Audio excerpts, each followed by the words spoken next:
ماں باپ جیسا اللہ نے کسی کا حق، نہ کسی پیر و مرشد کا حق والدین جیسا ہے، نہ کسی استاذ کا حق۔ اسکولوں میں بعض دفعہ لوگ یہ بتا دیتے ہیں کہ استاذ کا درجہ ماں باپ سے بھی بڑا ہے، اور دلیل یہ دی جاتی ہے استاذ آپ کے علم میں اضافے کا ذریعہ بنتا ہے، ماں باپ تو ایک جسمانی زندگی کا ذریعہ۔ یہ ٹوپی ڈرامے ہیں، یہ دلائل کو قرآن بولو نا بھائی نہیں مانتا۔ ایک صاحب مجھے کہنے لگے پیر و مرشد کا مقام بہت بڑا ہے، کیونکہ ان کی وجہ سے تو ہمیں نیک عمل ملے، اور ان کی وجہ سے ہمیں گناہوں سے بچ کے ہم جہنم سے بچ رہے ہیں، اور ماں باپ کی وجہ سے صرف باڈی ملی ہے۔ تو میں نے کہا اگر یہ باڈی ماں باپ اس کی حفاظت نہ کرتے تو اس باڈی کو ایمان بھی بولتے کیوں نہیں ملتا۔ ماں باپ نے، ماں نے بچپن میں چھاتی سے لگا کے دودھ پلایا اور باپ نے سہارا دیا، ورنہ روڈ پہ پڑے ہوئے ہوتے۔ پھر پیر صاحب سے کہتے اس مرید کو اٹھا کے لے کے نیک بناؤ ٹھیک ہے نا۔ دوسری بات یہ کہ اسلام 3 بنیادوں پہ ماں باپ کو ترجیح، ایک آپ ان کی باڈی کا حصہ ہو، آپ ان کا جسم ہو، تو اسلام میں ریلیشن کی بڑی ویلیو ہے، خونی رشتے، اور کوئی رشتہ نہ ہو بھائی، آپ تو انہی کے خون گوشت سے اللہ نے بنایا، یہ ایک ریلیشن ہے۔ دوسرا ریلیشن کیا ہے؟ ان کی وجہ سے آپ کو حیات ملی، زندگی ملی۔ تیسرا ان کی جو احسانات اور ان کی جو محبت ہے نا، وہ شیخ تصور بھی نہیں کر سکتا۔ میں لوگوں سے اکثر کہتا ہوں کہ یار بلکہ بڑا بھائی بھی، وہ بھی زیادہ آگے ہوتا ہے۔ میں لوگوں سے ایک بات کہتا ہوں، جو اپنے پیر و مرشد کو والدین پر یا ان خونی رشتوں پر ترجیح دیتے ہیں، دیکھو ادب احترام تو پیر و مرشد کا کریں آپ، وہ تو ٹھیک ہے، محبت بھی کریں، اس نے آپ کو دین سکھائے، لیکن قرآن بار بار کہہ رہا ہے اولو الارحام جو ہے نا، قریبی رشتے، ان کا حق بولو بھائی۔ آپ کے بھائی کو پیسوں کی ضرورت ہے، پیر صاحب کو بھی، تو اسلام کیا کہتا ہے کس کو دو گے؟ بھائی کا حق پہلے، ابا تو اور ہی پہلے ہیں۔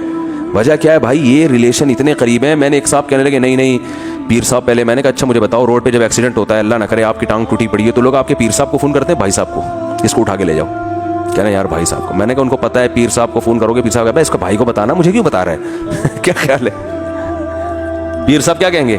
او بھائی اس کے ریلیٹیوز کو بتاؤ، مجھے کیوں بتا رہے ہو؟ بھائی چاہے وہ جیسا چرسی ہو، ہیروئنچی ہو، کبھی لفٹ نہیں کرتا، تمیز سے بات نہیں کرتا، آج تک منہ سے کبھی ڈھنگ کی بات نہیں کی ہے، مصیبت پڑے گی تو بھائی سب سے پہلے آئے گا۔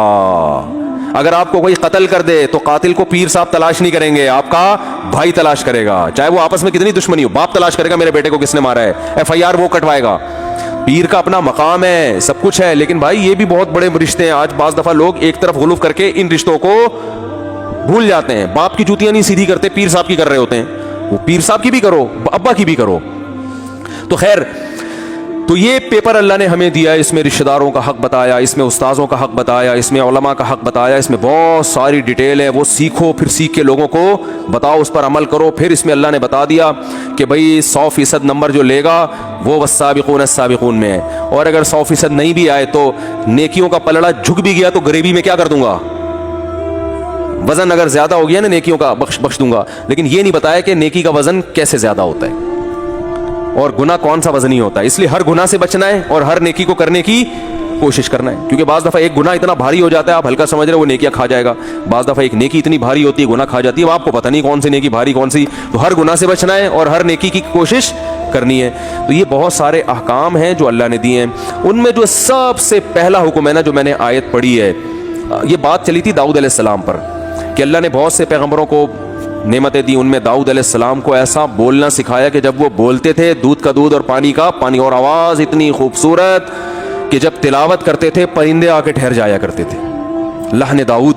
اور حدیث میں آتا ہے کہ میدان حشر میں یا جنت میں بھی داؤد علیہ السلام تلاوت کریں گے تو ایسے پرندے آ کے جمع ہو جایا کرتے تھے ان کے سر پہ، اتنی خوبصورت لحن میں تلاوت کیا کرتے تھے وہ۔ تو یہ اللہ نے معجزے دیے۔